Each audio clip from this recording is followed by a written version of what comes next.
Unable to sleep due to restlessness, I welcomed the morning at 6 o'clock on the sofa. When I checked my smartphone, there was a message from Charles. It seems our grandchild has been safely born. Robert, wake up! Maria did her best. Let's go to the hospital. I shook my sleeping husband next to me and hurriedly started getting ready. Maria! Charles! When we arrived at the hospital, there was one more person besides the two of them, a tiny life. Do you have a name? Have you decided? Charles replied. No. We didn't even know the gender, so we would decide after the birth. By the way, it's a girl. I see. I hope she gets a good name. Our granddaughter slept in Maria's arms on the hospital bed. Looking at her, I remembered Maria's appearance from years ago. Maria said, Mom, want to hold her? Is it okay? Then let me hold her. Her sleeping face, weight, and scent were all identical. The adorable innocence naturally softened my expression. Look, it's Grandma and Grandpa. Just as I was about to entrust the little life to Robert, something happened. He was drenched in sweat, trembling violently. Wait, what's wrong? Robert stammered. Don't let that baby near me! What was going on? I looked at Maria and Charles, but both of them had wide-open eyes. It was clear that I hadn't misheard. Maria asked, Dad, what are you saying? Charles wondered. Is something wrong? Robert said, No, it's different. I feel a burning heat. I don't want to remember, but it's like the terrifying heat from that fire. My husband, Robert, is blind. 3 years ago, there was a massive fire at the scientific chemical plant where he worked, and unfortunately, he suffered burns to both eyes. Fortunately, his life was not in danger, but since then, Robert has lost his sight. Despite the fire, he remains bright and kind-hearted. The journey to this point involved immense struggle, inner conflict, and effort. While I can imagine it, understanding it is beyond words. Robert, is there anything I can help with? Robert replies, I'm fine for now. If anything comes up, don't hesitate to call. Robert chuckles. I've gotten used to it. You can relax.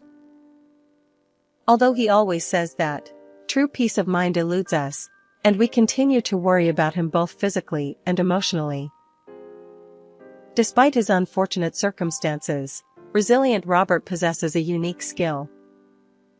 Through conversation, he can glimpse the true intentions of others.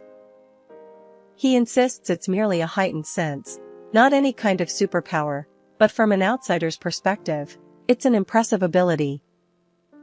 The notion that blindness sharpens hearing sensitivity is well known, supported by scientific theories. However, in Robert's case, his innate sensitivity to others' emotions seems to have intensified after losing his sight. As a result, both I and our daughter Maria, who lives with us, seek his judgment whenever something arises, a habit we can't break. Robert truly is a dependable presence. Recently, when Maria brought her partner home, Robert's sixth sense provided solid confirmation. A few years ago. Let me introduce you. This is Charles. Nice to meet you. I'm Charles. I've always been taken care of by Maria. Charles, this young man, was polite and neatly dressed, a typical good-natured guy. Whether he was naturally fearless or simply adept at concealing it, he actively engaged in conversation. At that moment, Maria seemed more nervous than he did. Understandably so. Her father has the power to read other people's minds. If anything seemed off, it would undoubtedly be brought up later. Apparently Charles had heard about Robert's blindness. He naturally didn't know about Robert's unique ability. Yet, there was nothing overly suspicious or unusual about Charles. On the contrary, he spoke with consideration for Robert, subtly showing his good impression. As it turned out, they were originally colleagues at work, and their interactions extended beyond professional boundaries. Robert listened intently to their stories. Later, as the sun set and darkness enveloped the surroundings, Charles bid his farewell. Robert shared his impressions of the young man. I can't see his face, but he seems like a good person. Upon hearing those words, Maria and I let out a sigh of relief, of course. I attempted to describe Charles's appearance to Robert, using a celebrity look-alike as an example. Wait, you think he looks like that with his personality? He's too perfect. He might attract trouble. Robert chuckled wryly. From then on, Charles often visited our home with Maria. He was impeccable in every way, always considerate of Robert's well-being. I felt immense relief, knowing that Charles could safely marry Maria. And then, a simple curiosity arose. May I ask something? Certainly. What is it? Since you are such a good person, I'd like to know about your parents. If it's okay, could you share? After a brief silence, Charles offered a rueful smile and began to speak. I apologize. I lost my parents at an early age. Oh, that's unfortunate. I'm sorry for asking. His demeanor remained unchanged. No, it's fine. But, well, there are things I've been thinking about. Since I couldn't properly fulfill my filial duties, if there's an opportunity, I'd like to do it on behalf of them. I believe it would bring them joy, and it would ease my own burden. His confession felt like an unspoken plea, a flood of emotions impossible to gauge. So, in a way, I see yourselves in my parents. This time, I want to live without regrets. As I finished listening to his words, I noticed Robert standing there, silently nodding. He had been listening to Charles's voice all along. Time passed, and the two of them were happily united. The wedding went smoothly, and afterward, Charles moved into our home. Even after marriage, he continued to care for us, especially my husband's well-being. However, there was one concern. Our house had a south-facing garden elevated by one level from the road. Occasionally, trash would be scattered there. Last week it happened 3 times, and this week twice. We considered whether crows or other birds might be responsible, but the frequency seemed too coincidental.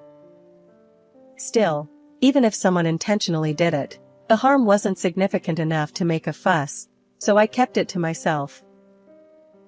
The season transitioned from early summer. Maria and Charles shared the joyful news of her pregnancy. Truly a cause for celebration. On the other hand, while accommodating Charles alone was manageable, the prospect of another addition made us consider moving. Given my husband's visual impairment, a barrier-free property seemed like a good idea. One night, as we discussed these matters, a rustling sound interrupted us. Who's there? Robert asked. It wasn't a gentle sound like the wind, it was rough, as if something had passed by.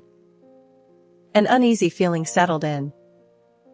I couldn't rely on my husband at times like this. I mustered courage, grabbed the curtain, and pulled it open. Oh my! Hey, what's wrong? Robert inquired, and in the darkness, We saw a crow's lifeless body amid the lush greenery. That moment, I became certain the litter in our garden wasn't from birds, but from a person with clear ill intent. After contacting the local government to handle the remains, I explained the situation and our suspicions to the three of them.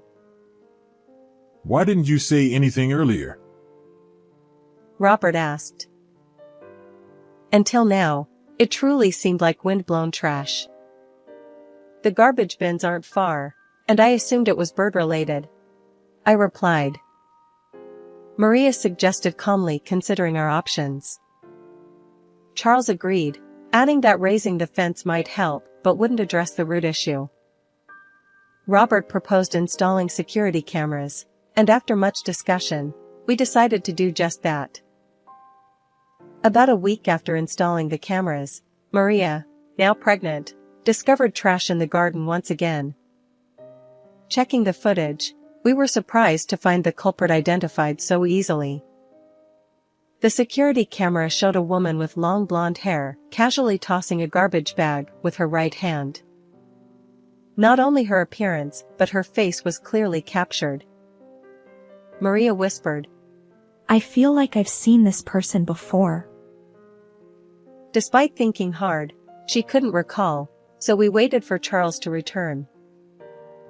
That night, when Charles came home, we promptly showed him the footage. His revelation left us astounded. This person. It's Ms. Brown, my junior. Apparently, she had been pursuing him persistently. Initially, he gently declined, but as things escalated, he revealed Maria's existence and firmly rejected her advances. Given this context, her recent actions weren't hard to imagine. That's why I recognized her. But will the police take action? You know how stalkers can be stubborn. I wondered. Robert reassured us. We have solid evidence. It should be fine. Let's start by explaining.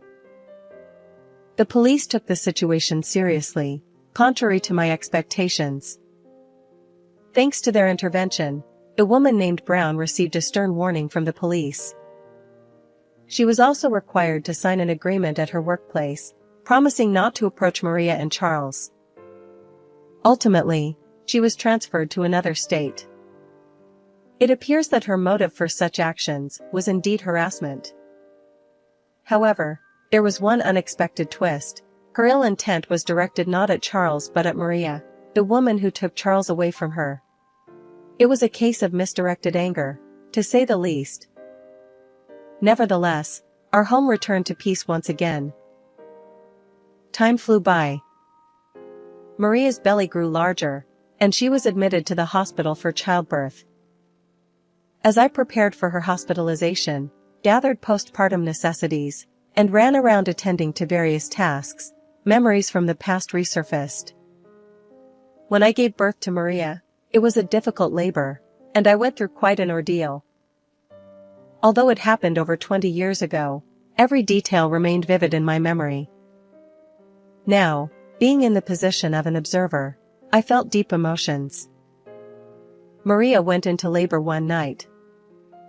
Consequently, Robert and I stayed home while Charles accompanied her. I'm looking forward to it, Robert said. His words seemed to blend genuine anticipation with a touch of sadness. Understandably so, he wouldn't be able to see his first grandchild's face.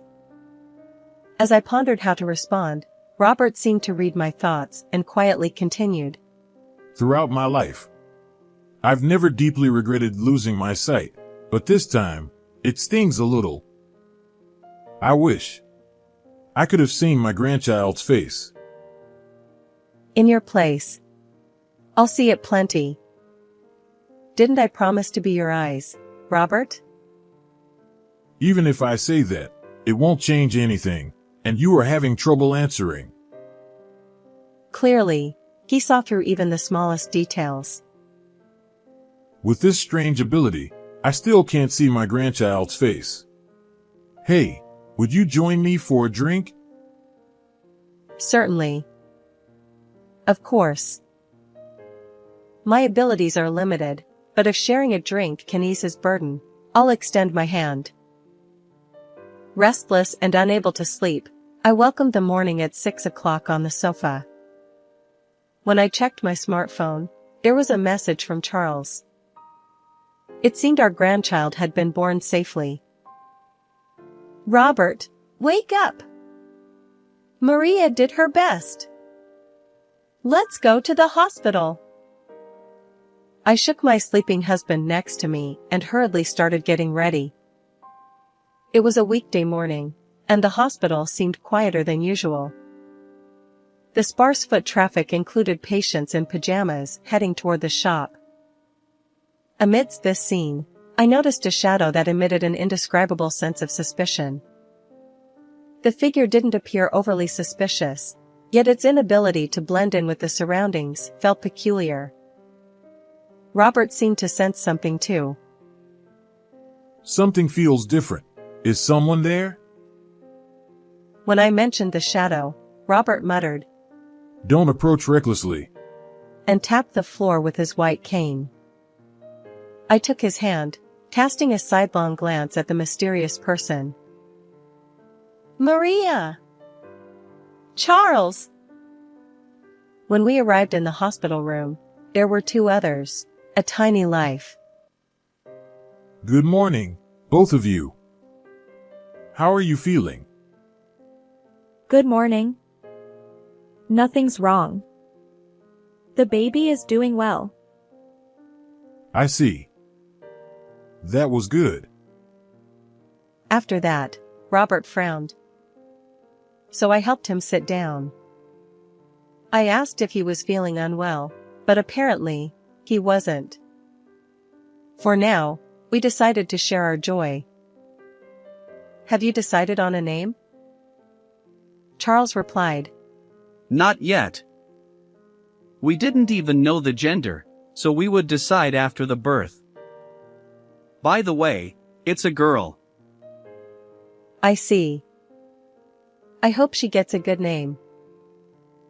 Our granddaughter slept in Maria's arms on the bed. Seeing her, I remembered Maria as a baby. Maria said, Mom, want to hold her? Is it okay? Then let me hold her. Her sleeping face, weight, and scent were all identical. The innocent, adorable sight softened my expression. Look, it's Grandma and Grandpa. As we were about to entrust the little one to Robert, something unexpected happened. He was drenched in sweat, trembling violently. Wait, what's wrong? Robert stammered. Don't let that baby near me! I looked at Maria and Charles. They were equally shocked. It was clear that this wasn't a misunderstanding. Wait, what are you saying? Charles wondered. Is something wrong? No, it's different. I feel a burning heat. I don't want to remember, but it's like the terrifying heat from that fire. Could it be that he sensed something from this baby? I left our granddaughter with Maria and stood by Robert. His trembling subsided, but he still breathed heavily, shoulders rising and falling. Are you okay? Robert nodded. I've calmed down a bit. Can we talk? Yes, of course. I followed Robert out of the room to a nearby resting area. Robert apologized for startling me. That baby is fine, he assured. Then he began to explain. I probably picked up on someone's emotions nearby. It was more intense than anything I've felt before. Burning resentment, anger. It was so vivid that I lost my composure. Sorry, the timing was bad. No need to apologize. It's beyond your control. The feelings of resentment and anger. I had a hunch. Ms. Brown, The woman who received a stern warning from the police and was transferred due to her ill intent. Could she be approaching again? I knew the probability was incredibly low, but I couldn't shake it off. Maybe. I started to say, but Robert interrupted. Yeah, it's not impossible. Besides, you mentioned a suspicious person in the lobby earlier. She might still be nearby. Can you search? Understood. I enlisted Charles for the search. Walking around with my husband and Maria wasn't practical. But I didn't want to search alone. So, I asked Charles to accompany me, because he knew Ms. Brown's face well. However, despite thoroughly searching most of the areas accessible to the public, we failed to locate her. We returned to the hospital room, hoping it was just an unfounded concern. Charles reassured us that the hospital was safer, with more people around, and he would stay with Maria. You both should go home and rest, he said. That makes sense. Well then, take care of Maria, I replied. Understood. Oh, and if anything happens, please call, Charles added. Robert and I suppressed our anxiety and headed home. Although I didn't tell Robert, I wished I could have seen our granddaughter's face more clearly. I wondered whether she'd resemble Maria or Charles. What name would they choose for her? Tonight, once again, I'd likely have a restless night. Several hours later, in the evening, Robert uttered unsettling words once more. It's happening again. I feel it, a burning heat. What is this? Apparently, it wasn't a typical hospital-related illness. So, perhaps his mysterious ability was picking up even stronger emotions. The issue lay in those stronger emotions. Currently, there was only one possibility, and it was dangerously concerning. I pondered my next steps carefully. While part of me wanted to call the police immediately, I lacked concrete evidence. Personally verifying the situation could be futile or even life-threatening. Suddenly, I remembered the security cameras. Right. Checking those might provide some evidence. Excitedly, I reviewed the footage, but unfortunately, nothing appeared. Just as I felt stuck, a single ray of light seemed to descend from above. My smartphone vibrated, a message from Charles. Are you okay? Reluctantly, I decided to seek his help. I explained everything truthfully, and he replied succinctly. Understood. I'm on my way. I felt powerless. It was frustrating to be unable to act during such critical moments, even though I knew I wasn't at fault. After about 30 minutes, Charles returned. According to Robert, the sensation of heat was gradually intensifying. If we took his words at face value, it meant that a malevolent force was closing in. We promptly began searching the area around the house with Charles, and I grabbed a mop for self-defense. The sun had fully set, and while not pitch black, it was quite dim, a perfect backdrop for fear. Suddenly, a noise, both Charles and I heard it. It came from the back of the house, unmistakably accompanied by a human presence. I'll check the back. Please contact the police just in case, Charles said. I followed his advice, returned inside, and reported to the police. Suspect apprehended. Repeat, suspect apprehended. The police confirmed. Unbelievable. Someone had indeed been lurking. The glimpse of her profile left no doubt. It was undoubtedly Ms. Brown, the woman. She was quietly escorted by multiple officers and placed into a police car. According to the police, she had been carrying a firelighter and a lighter. The implications were clear, the worst-case scenario. As soon as I realized we were safe, my legs gave way, and I couldn't stand. Are you okay? Charles asked. Yes, I'm fine. My legs just went weak once I felt safe. Charles's courageous actions were commendable, but without Robert's mysterious ability, what might have happened? Speaking of Robert, he had completely calmed down and returned to his usual cheerful self. I have mixed feelings. Anyway, I'm relieved nothing happened. Am I really more extraordinary than I thought? Charles replied. Not just more than you thought. You're practically in the realm of superpowers. Oh. If only I were a bit younger, maybe I could have been of more help to people. Later, we learned that on that day, Ms. Brown had indeed infiltrated the hospital where Maria was admitted, intending harm. To make matters worse, her target wasn't Charles or Maria, it was their newborn granddaughter. Apparently, she harbored a selfish grudge after being transferred due to rumors of stalking at her previous workplace. However, on the day of the incident, the hospital's crowded environment forced her to abandon her plan. Instead, she decided to set the house on fire out of frustration. The heat Robert felt was undoubtedly the manifestation of this malevolent intent. After being taken into custody by the police, she awaited appropriate punishment in detention. Just when we thought true peace had returned, something unexpected happened. Ms. Brown's parents arrived, introducing themselves. We deeply apologize for the inconvenience our daughter caused. Her father said. Once she's released, we'll take her back home and keep a close watch. Her mother added.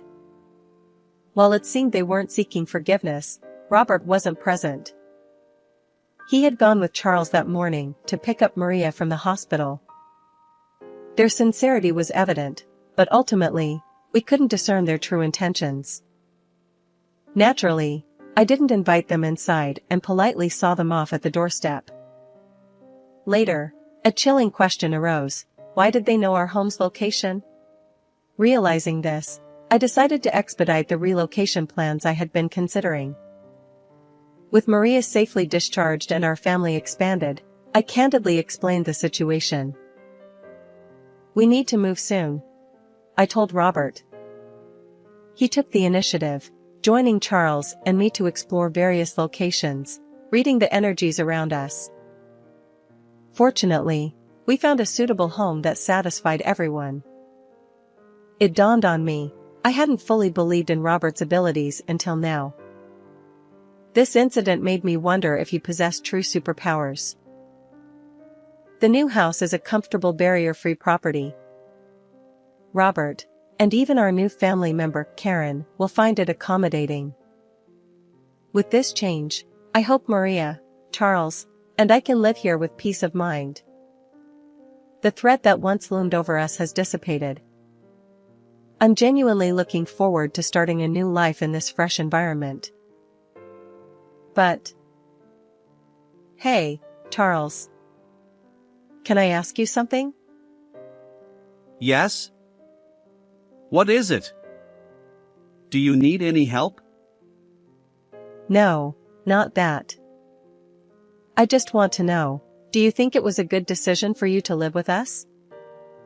You should be a newlywed, filled with happiness, and now even with a daughter.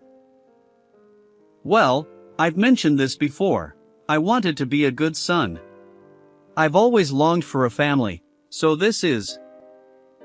well... it's good.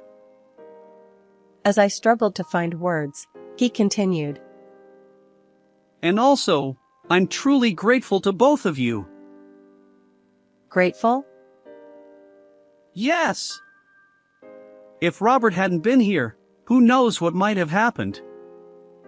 And you believed in that, which is why everything ended without any incidents. If one of you were missing, I can't imagine the outcome.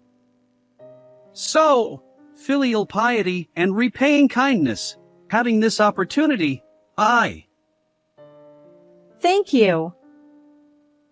This time, I could see it even without Robert's abilities. Charles isn't lying. How was this story for you? Don't forget to subscribe to the channel. See you in the next video.